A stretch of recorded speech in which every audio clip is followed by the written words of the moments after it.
क्या आपने कभी फील किया है कि टैक्सेस एक तरह का मॉन्स्टर है जो आपकी मेहनत भरी कमाई को खा रहा है? ऑफ कोर्स हाँ, आप अकेले तो नहीं हो ना। सोच कर देखो, आपको पहली सैलरी मिली है और आपको महसूस हुआ कि मेरा पैसा और प्रॉपर्टी तो लूट गया।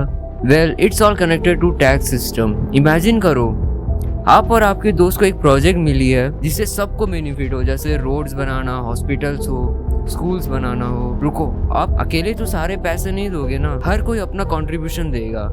यही होती है टैक्स, यानी कुछ कंट्रीब्यूशन हमारे कंट्री को।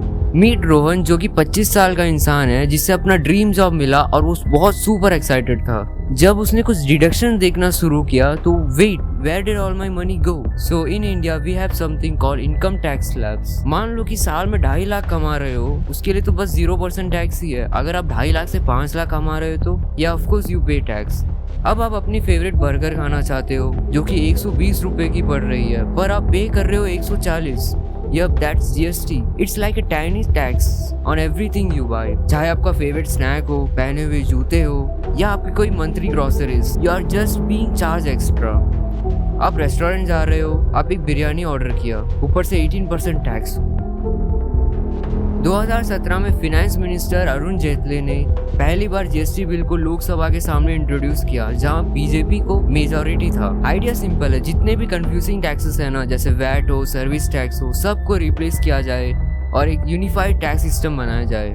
मीट रिया, जो कि 30 साल की है, जो बहुत मुश्किल से पैसे कमाती है और घर चला रही है, जब भी वो शॉपिंग के लिए जाती है ना तो उसे ऐसा लगता है कि जीएसटी सब खा रही है। लेकिन कैसे खा रही है? पहले भी कहा था इनकम टैक्स स्लैब्स। हम जैसे मिडिल क्लास आदमी तो शैम्पू, सुबह की चाय, यही सब में तो डिपेंडेंट है। ये सब 16% स्लैब में आता है और यहीं से सारी प्रॉब्लम शुरू होती है। मीट मिस्टर शर्मा, जो एक प्राइवेट कंपनी में वर्क करता है। उसका एक बेटा है राज, जो अपनी इंजीनियरिंग की पढ़ाई कर रहा है। शर्मा जी काफी स्ट्रगल करके पैसे बचाते हैं, यानी कि इतने कमा रहे हो और इतने खर्च कर रहे हो। मिस्टर कुमार को ही ले लो, जिसका एक बेकरी बिजनेस है। वो केक्स, कुकीज और पेस्ट्री बनाता है, जिसे हमें भी पसंद है। मिस्टर कुमार चीनी, चावल, जो भी एसेंशियल आइटम्स है वो होलसेलर से खरीदता है। सपोज मान लो कि 1000 रुपीज चार्ज किया उसने, जिसमें 12% जीएसटी भी इंक्लूड है।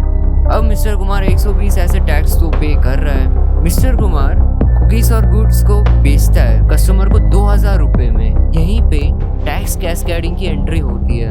अब उसे 18% टैक्स तो चार्ज करना पड़ेगा, जो कि ₹360 है। अब कस्टमर को 2360 रुपीज तो पे करना ही पड़ेगा। मिस्टर कुमार अपने लैपटॉप में कुछ प्रॉफिट्स, कुछ टैक्सेस कैलकुलेट करता है। अब सरकार भुगतान के लिए तो 120 रुपये ऐसे क्रेडिट दो बोली, but still he ends up with paying 240 rupees ऐसे टैक्स।